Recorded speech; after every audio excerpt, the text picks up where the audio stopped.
and welcome back to Help My Business is Growing, a podcast where we explore how to grow and build a business that is healthy and sustainable. I'm your host, Kathy Svitina.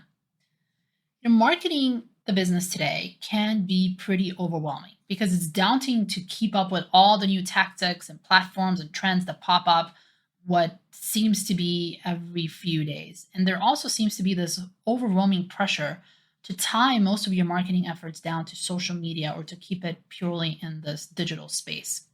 And I'm no exceptions. I in my business struggle with this too. So I've been asking myself, is this really necessary? And the conventional wisdom, and I'm putting the conventional wisdom in air quotes here, tells you, yes, it is. And all your competition and everyone else on the planet is doing it. So you have to be doing it too. Otherwise, you'll be missing out. And this fear of missing out on all things digital marketing is real. It's so real that we sometimes forget that old-time marketing strategies still work too and have been for hundreds of years. So we're going to be talking about this with our guest today, Nedra Rezinas. We're going to talk about what are some of the traditional marketing ideas that might be even more effective in reaching out and having those meaningful conversations with your audience. And what are some of the examples of these so-called old school marketing tactics that we can all still use in our businesses today to help us grow our business? And just a quick reminder, all of the episodes on this podcast, including this one, come with timestamps for topics that we discuss, and each one has its own blog post as well. So go and take a look at that. It's a really great resource for you. So as I've mentioned, our guest today is Nedra Rezinas. She is a marketing consultant who helps service-based entrepreneurs learn to delegate and outsource so that they can scale their business and do more work in their zone of genius. She has over 20 years of direct experience in marketing and online businesses, specializing in developing custom marketing strategies that attract high-value clients. Join us.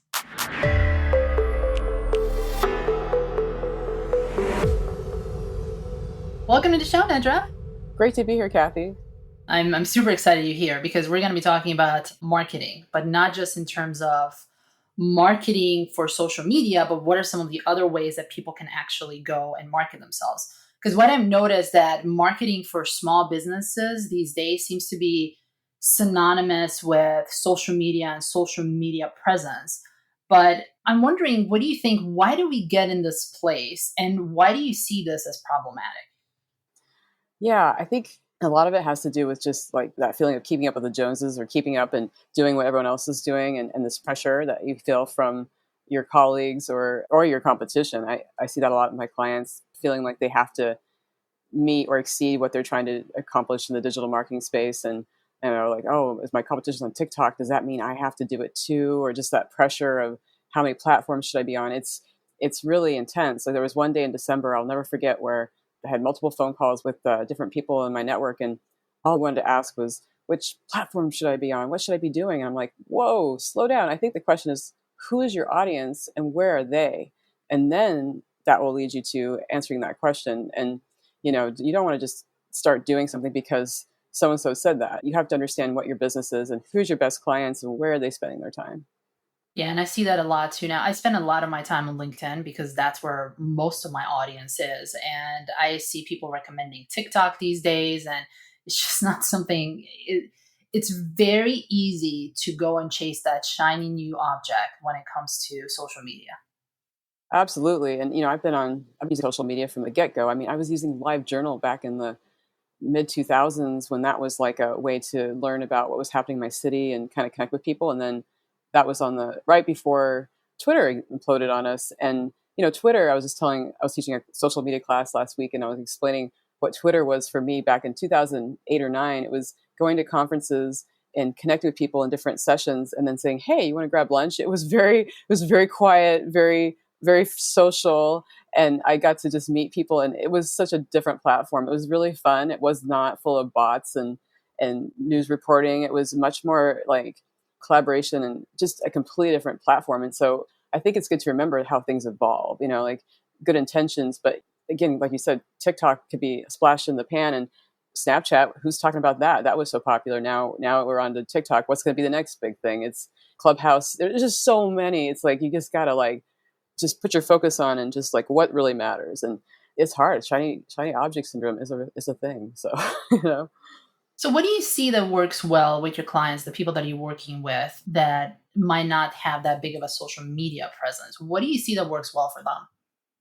Many of them really do well when they focus on things like email marketing, referral partners, putting energy into those things. Also, just sometimes it's just networking. Like I had one client, I'll share a really good story. She was really just almost in tears being on Instagram. She's a personal stylist, and that's where a lot of her competition and even the business she worked through was like, yeah, just get on Instagram and you'll get clients. Well, that really wasn't working for her, and it Hmm. was exhausting trying to come up with these creative posts all the time. And it's so image driven. It's so much more work than text, I think, in that regard. So she was coming to me as like, what else can I do? I'm really sick of Instagram. I'm like, oh yeah, let's think of some other options. And she's a really outgoing, extroverted person, and we realized that who is she really targeting, and it was very much apparent that she was helping women who wanted to up level in their either business or career and have clothes that made them feel confident, and so she could help style them and find the right colors. And luckily it was during the pandemic, but she was down in San Diego, and things started opening up as far as women in leadership groups. And we thought, okay, this might be a really good place for you to start meeting women. Because what she found is when she was in person with people, she hit it off so well, they really wanted to work with her. So she attended a few of those meetings. And guess what? She got clients immediately because they're like, oh my gosh, I love your energy. I want you to help me. She had a really good price point for what she was offering. It was just like a win-win. And what was so nice is once she started helping, usually these were moms too, but they're working moms. She ended up styling the father, the husband, and then usually there was teenager kids, and they get in it too. So she did the whole family, and that was perfect for her. She Wow. loved doing that. So it was a really so much more fun for her to go out and use her natural strengths of meeting people, having that instant energy, just talking to people in person, and that playing on her strengths. Yeah, because I noticed that for myself too. Social media can get, I mean, it can get exhausting. And there's this constant need for content, just putting out content. It seems like every post only has a lifespan of 24 to 48 hours at most. And before you know it, you're putting all this energy and effort into something that is just so short lived. And it can be such a drain on energy if that's not your forte. Absolutely. Yeah, that's a good reminder. We think we put so much energy in these posts, but then they go beep and they're they're immediately forgotten. Yeah, they're just a little blink. So in terms of this client that you just talked about, Mhm. did she completely stop her Instagram presence, or was that she just minimized that and then she went and most of her focus was on the live events? She minimized it. She especially after taking a break from it, that was something I recommended, just like, just don't pressure yourself. No one just take a 2-week break or something, and that really helped. I think just kinda going dark for a bit and knowing that wasn't gonna destroy her, just giving her the confidence to do that was helpful.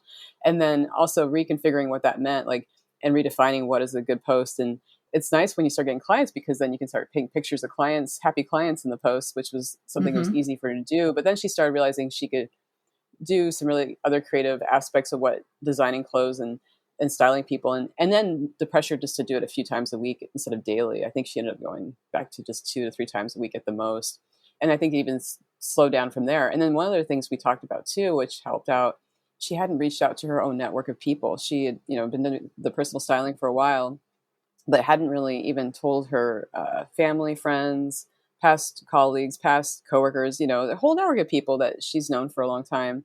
And so I recommended that she do that. And as soon as she started doing that, there was a high percentage of people that wanted to work with her because they, again, it's definitely helps with her personality. She's very outgoing, in fact, very extroverted, and she's really good at what she does. Yeah, and this also brings a point too of people have been doing business and they have been growing their businesses, they have been doing marketing way before social media ever even came on the scene.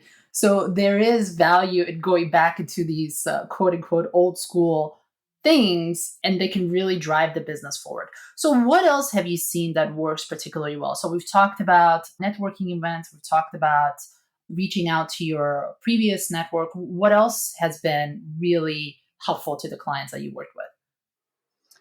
Actually, I think old-fashioned mailings are starting to become something that can be a great way to reach out to people. I had a real estate client, and he was working on sending out a calendar, and he's done that in the past, but it's been a while since he did it. And he's definitely been in the game for a while, so this is something, he's talk about old school. This guy could tell me about all kinds of old school marketing techniques and probably educate me. And it was really great because we had a whole 20 minutes where we talked about him being on Facebook, and I'm like, really, what has that really brought you? What's been the ROI? He's just like, nothing. And it's just so frustrating. And he's like, I don't like doing it. I'm like, then stop. It's okay. Just giving him permission to just divert his energy into other things. But I was talking to him around December, which is a great, it's a nice quiet time for realtors or people in that kind of industry to kind of ramp up, because the spring is such a huge opportunity. And so he got calendars out in the mail and kind of started showing up at different community centers. And I think the calendars helped start a conversation with some people. And I think he ended up having a client out of it. So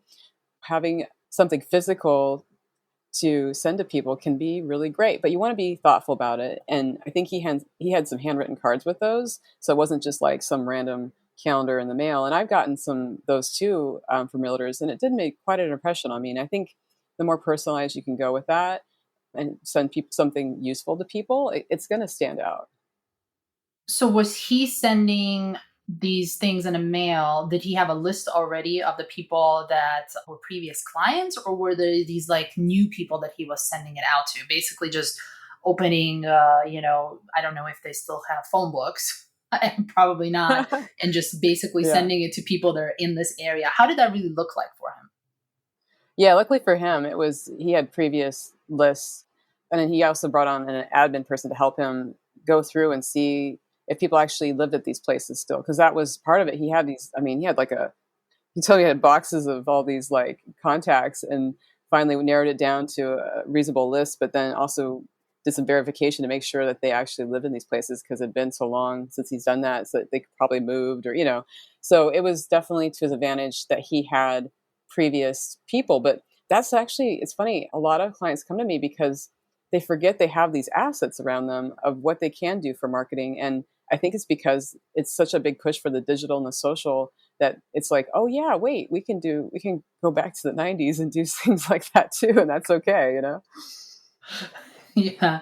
And just before we started recording, we were talking about the importance of CRM. So I think that's something that it's really beneficial for the business too, is because now you don't have to have, the old Rolodex, if anyone still uses it on their table. You can actually Hmm. put it in the system, and it's easy to update as people move, as you get new contact information. So how important is CRM when it comes to marketing? I think it's really critical. Like I was telling you before, Kathy, I had a business coach that really drummed it into me how important it is to track people that I'm interacting with, whether it be a referral partner or a potential lead, a past client.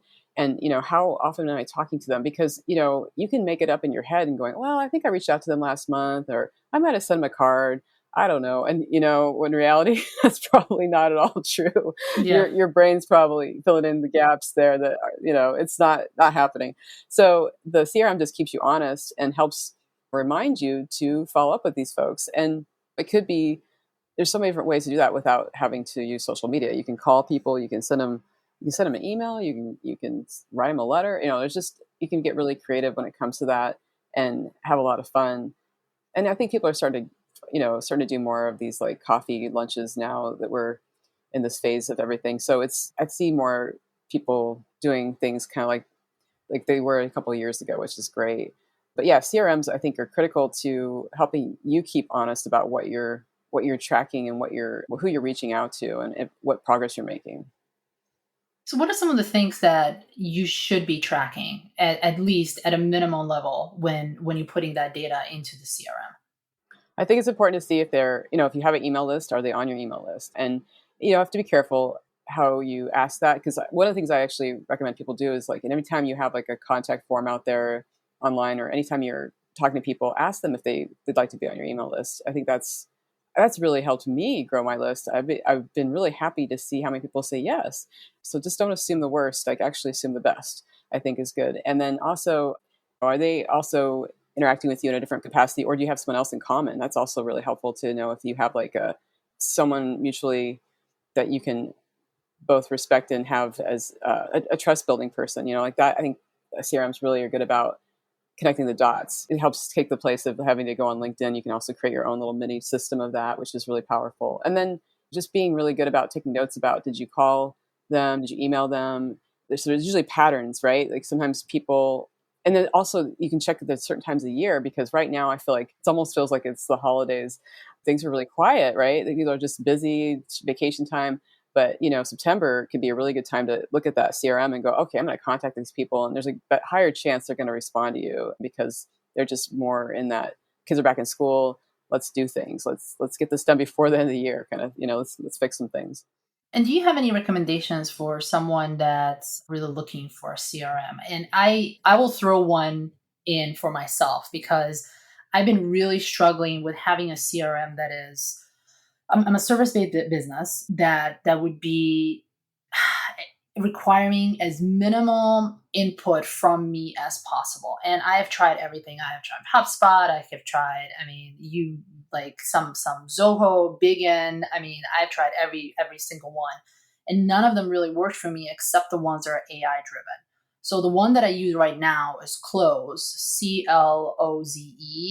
And the nice thing about it is that it actually, just as you were talking about, it reminds you, hey, you've been interacting with this person. You haven't sent them an email for like 3 months or something. And they call these things blasts from the past. And I find these so super, super helpful. And I cannot tell you how many times I have actually totally forgot about this interaction that I have with the person. And just having that reminder has been really helpful. So I was wondering if you have any other CRMs that you have find particularly helpful for you and for your clients. I have, and I'm a little bit more on the probably more a little analog style, just because it's just how I roll right now. And it's called Less Annoying CRM. It's a really funny name, but a lot of colleagues I know really enjoy it too. And it's just very simple. And what really impressed me is the company gave me some really good training on how to use it, and it helped me import my contacts. And so they made it really easy to set up. The hardest part was for me to get everything in an Excel spreadsheet, but I think that's, I should have had that. That's on me. I should have been more organized. That was the whole point of getting the CRM, was to finally force myself to get organized. So it was kind of ironic. But once it was in, it was so freeing just to enter the data I wanted. And it's very minimal. And the trick of it is to always check in every day, because I can see my task list and see what's going on. And I can create these cool funnels to let me know where people are, and the leads I have, like what touch point they are in the process. Or I can create other funnels. I can customize to the note, to like gray ends if I want. And I think that's what's beautiful about it, is because I'm not locked in like you're talking about these other ones I've played with. They're so restrictive, and they're just too big for a lot of these business owners that we're talking about, and including myself. I'm a small business owner. I don't need a big blown out thing. I just Yep. want something simple, and that's been serving me for almost 4 or 5 years now. And it's very affordable. It's like $10 a month. Yeah, it's a winner. I really enjoy it. Yeah, thanks for that recommendation. And we're going to put all of both of these in the show notes too, so you can go check them out. And we're not sponsored by them, so we don't get any commission based on this. We just really, really enjoy them. So go check That's so those true. out. And before we started recording this, and I wish we actually started recording this earlier, because we had this conversation about referral partners, and I think this is very, very interesting, and especially relevant for my business as well, because that's how I get a lot of business as a fractional CFO, through the referrals. Let's talk about, like, what is referral partner marketing? How does that look like? How does the good referral partner marketing looks like? Let's start with that first. Yeah, no, that's great. And that was just going to mention that as another way a lot of my clients get work, and repeatable work, which is wonderful. So I think looking at referral partners, I've taught this workshop a lot. And one of the things I like to do is to look at people that are adjacent to what you do, that are not competitive, but you have similar clients. And so I think one of the examples I usually give is, for a personal organizer, who else would be a good fit for you to connect with? And it could be, especially if a personal organizer that works with women going through divorce. It could be like counselors, divorce lawyers, could be realtors. Like usually they're going through like a house move. So kind of look at like different ways their life is changing, and there's usually some big event they're dealing with. Like they're going through, their kids are moving out to college or going out to college. Think about like what your client is going through, and then think about who they're touching as well in their interactions. And then those could easily be your referral partners. And again, it's really important to have that collaboration piece and not have it be competitive and really separate that out. And I've even, I've had a lot of success with some of my own referral partners where there is a little bit overlap, but we just be honest with ourselves and say, okay, this is what I'm going to focus on, and you're going to focus on this if we're going to work with this client. And it's pretty agreeable. But I think one of the things that I recommend people do is have a good conversation with someone that's potentially a good referral partner, and then try a project out together and see how it works if you do want to collaborate, and see if you like their style, and build trust that way. And maybe it's a small project, not take on a big client, but just take on a small client or project. And then once that goes successfully well, then you can work on other things together. And I used to run a web design business, so I bring on web designers to help me with projects, and that would be one way to try them out, is to see, okay, we have a small web design project. Let's see how this goes. And then luckily I had one web designer who I worked with for, oh my gosh, almost 8 years, because we had, a few successes, and it just was easy to work with them. And also had really fun things in common too in our lives. So it's just, we had a good relationship. And so that also is really important too. But, I know he'd bring in work and I'd bring him work. But yeah, usually we worked together on projects, and that was quite nice. And I think it just depends on the relationship, and how, you want to just define it so everyone knows what's going on. There's no like, wait, what's happening? The wishy-washiness isn't going to help anything. And you want to make it very crystal clear who's doing what role. Yeah, I think that's important. And how do you, when you're looking for these referral partners, we talked about looking at your customer's journey, people that they're going to need after you, people that they're going to need before you, where they are. How do you go about finding these referral partners? What would you use? Would you use LinkedIn? Would you use, your Chamber of Commerce? Where would you go about finding them? That's a great question. I think it depends on who your clients are and who you're serving. So, like for myself, I'm realizing that web designers and videographers are great referral partners, because I can come in and do the strategy before or after a project of theirs, depending on, if they're sometimes they're like their clients going, "Hey, can you help me with some marketing strategy?" And they're like, I don't do that. That's not my lane. But hey, I have Nedra over here. She can help do a plan, and then bring me in, and we can work on this together, and help meet your needs without having to like, the poor web designers always being asked all these questions, and they're just like, Yeah. I just do this. I think that everyone thinks that they're like this magical wizard that can do everything. So I think it's important to know like the phases of what you're trying to do with your client. And for me, like, I'm a good example. Usually it's like after website is completed, they want to do the marketing for the website. I can come in and help strategize with that. Or if web designers going, okay, Nedra, this poor client I'm not ready to work with them. They need your help first, and then you can guide them through what kind of website strategy, and then other things they need, and then I can just do the website for them, and that's worked out well too. So I think it's important to talk about that, but also, once you nail down who those referral partners are, they can figure out where they're hanging out. And LinkedIn could be a good place to start, but I think also another good place could be association groups where there's like-minded people, where you have something in common. Like I think of one in particular, or even networking groups can be a great place to find people like that. But it's really important that you have like similar values, and it's well run. Don't just go to any networking group, vet them first. That's the best advice I can give. So Yeah, there's so many networking groups out there, and some are better than others. But how would you go about vetting those networking groups, and how would you go about finding them? Because now you have to find them. Would you Google them? Would you ask other people for recommendations? How do you go about that? I ask people for recommendations these days, and I haven't really gone to any in-person ones in a while. They weren't really working for me that well, and I found that you have to be really careful, because sometimes you go to them and it's just a bunch of salespeople, and that's not that's not who you're wanting to connect with. So I think one thing you can do is, once you find one, look at the directory and see who's attending them, and see if those are people that you want to connect with. I think that can be a real eye opener, and see if they're like-minded people, or if they're even close to who you could collaborate with on a project.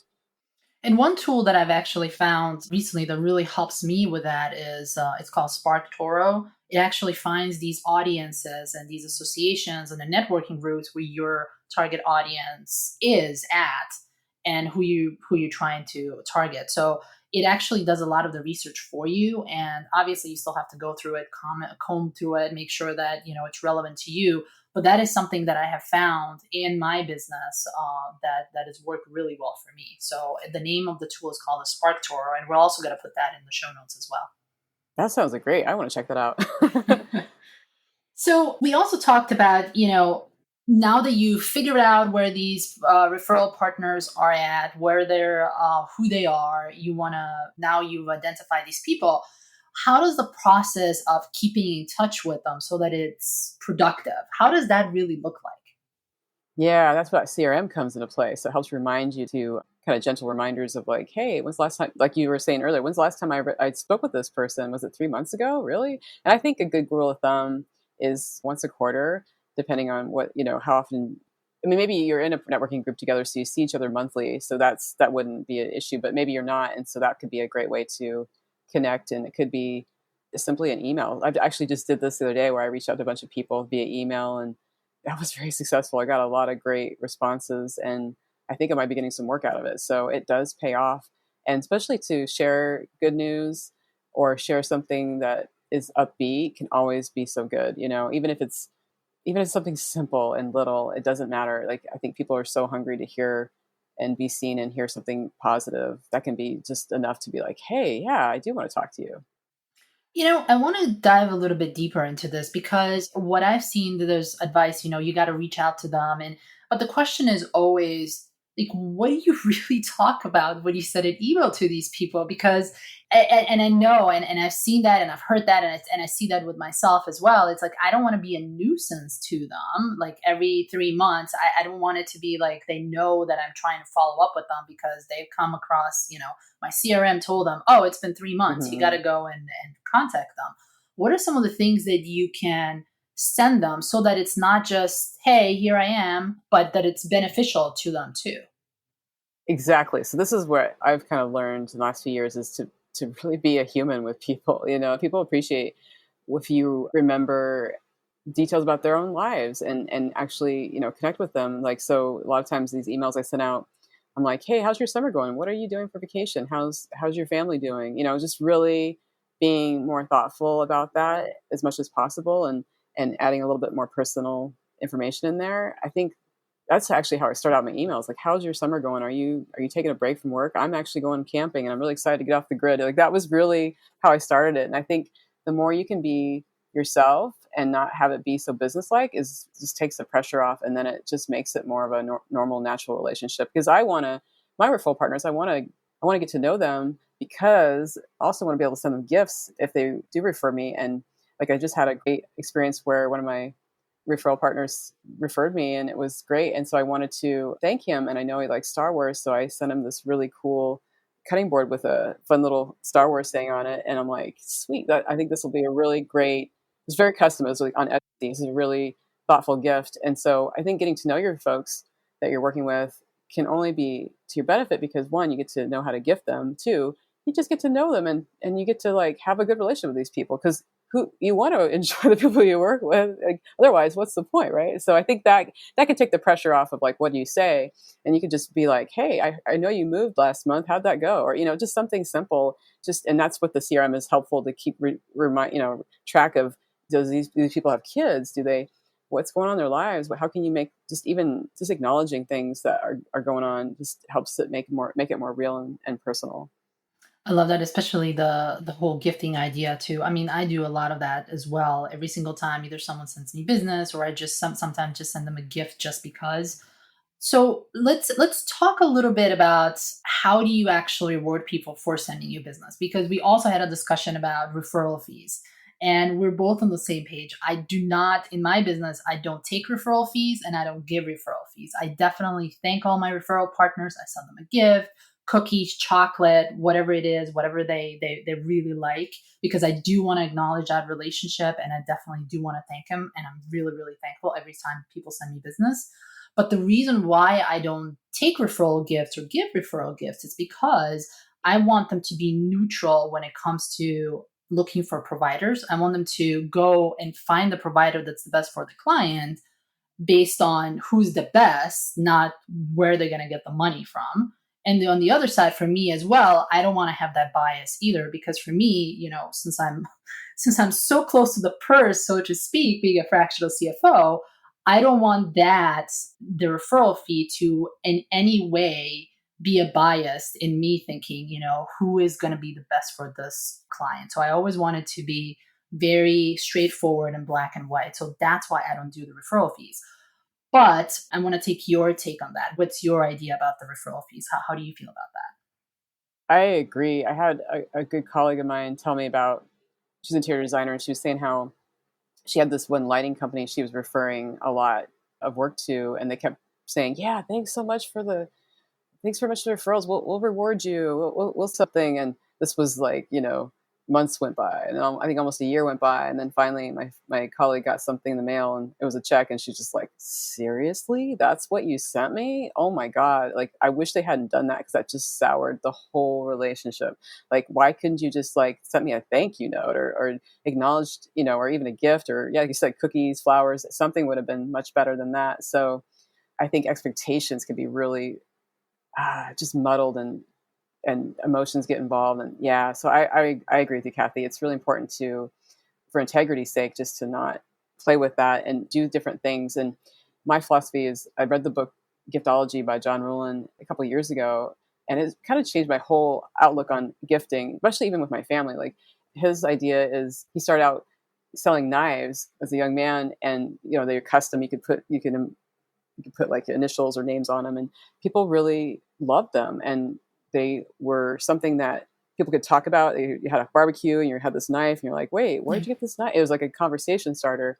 And he realized how that much people treasured something they could reuse, that was practical but also customized. And so his big push is to, like, if you're going to gift someone, try to give them something that's useful and thoughtful and personal. And so food is okay, but it goes away, and flowers are great, but they could die. So it's just like all these, like, having these different ideas. And that's why it's important to get to know your person, because you're the person you want to send a gift to, because you want to make a good impact. And so he has amazing stories in this book about blowing people's minds with a gift, and then the gesture is there. It's like, okay, I really want to appreciate you for helping me. I want to make you feel special. And it's really cool. John's created this whole community called Gift and Grow that I've been on for a year or two, and it's so amazing what I learn on there about how to gift people, and ideas and inspiration. And I don't know, I think there's, especially because he's been saying, and other people, like, we haven't been going to conferences, like that's just been kind of a really quiet thing. So gifting has picked up, and that's a great way to show people you appreciate them, and also top of mind, like you said, just sometimes out of the blue, it can be a really powerful way.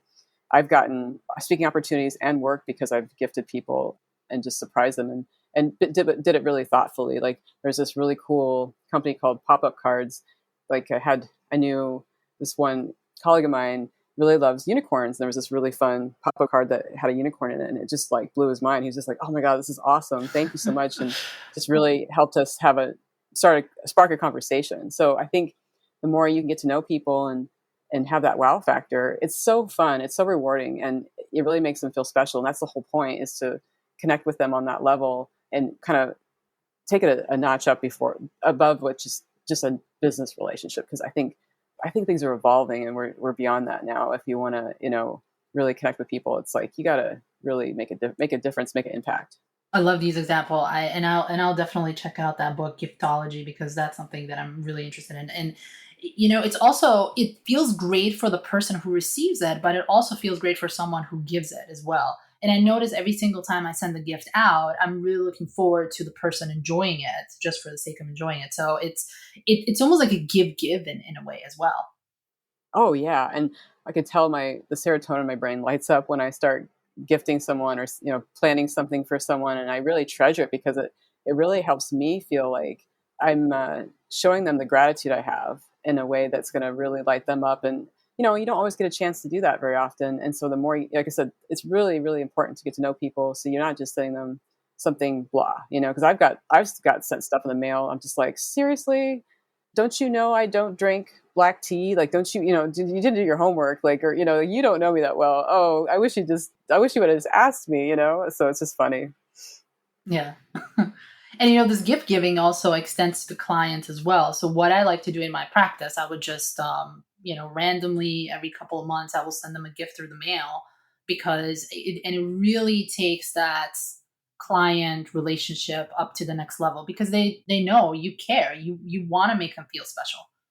Exactly. And one of the tips that John gives in the book that I think could be an easy way to gift people. Oh, because one of the things I want to mention too, the whole address thing can really kind of make people very uncomfortable, right? That's the one thing I get asked all the time. Like, how do you get people's addresses? Because that's just so, oh, I don't know how to ask. I'm like, well, one of the things that John suggests is, and I just come out and ask. I'm like, hey, I'm not going to send you any bad mail. I'm not going to spam you, but I'd love to send you something. He actually recommends you could say, I really want to send you this book. Can I have your address? And then you have like a window of like 6 months to a year to send this book, which a book is a great gift. I mean, that can be a really thoughtful thing. So that could be an easy way to gift people and kind of baby steps into this instead of like full blown, like something custom. I think it's better to work your way up and do small things and get brave because this can be very uncomfortable for some people. And that's something I've helped a lot of clients with.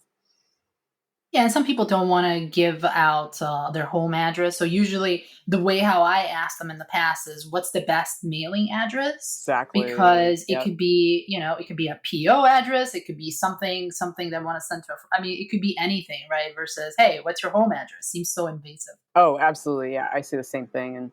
And I think I've only gotten told no thanks like twice in the 200 times I've asked it. So yeah, I think people, it's surprising, especially if you go about it the right way, people will be generous and share that with you. This has been absolutely delightful. I really love this conversation. We've covered so much ground, especially when it comes to referral partners and gifting, which is super, super important things to and start embedding in your business. But I always ask this question every single guest that comes on this podcast. And this is if someone wants to get away from social media when it comes to their marketing their business, what is the next step that they can do in the next week or two to get them closer to all these other tactics that we talked about? Yeah, I'll share this podcast with you. I think it's called Softer Sounds. She actually has some really good tips on this that will like support what I'm going to say here and give more steps. But I think the first step is this is where that CRM comes into play. Have a list of who your core community is. Like, who are you, if you're on Instagram or LinkedIn, who are you talking to there? And you need to have them move to a different place. And there's a whole process in that. And it could be that you're going to be doing podcasting or email marketing or, something where you need to show up in a different place that they can connect with you. And that's really the secret is to start making that list. And so you can kind of help migrate them. I know this one business coach who, gosh, even like, was it 2018 or something before people were migrating off social media, she decided to get off Facebook, and it was a big deal because she had a big Facebook group. But she let people know, she warned them, kind of gave them a whole process, and was able to migrate people off there. Had a little bit of loss, but in the end, she was so much happier, and her community was happier because she had better energy, and so she just connected with them via podcasts and email, and hasn't looked backwards since, and is so happy to be on their side of it. So yeah, there's just totally processes in place, and I will share those in the resources with you. Great. Awesome. We will put those in the show notes. And where can people find you? Yeah, just my website, which is my name, nedrarezinas.com. You can definitely connect with me there. Email is always a great place. I check my email a lot. Thanks Awesome. Thank you so much for being on the show, Nedra. for having me, Kathy. This was a fun conversation.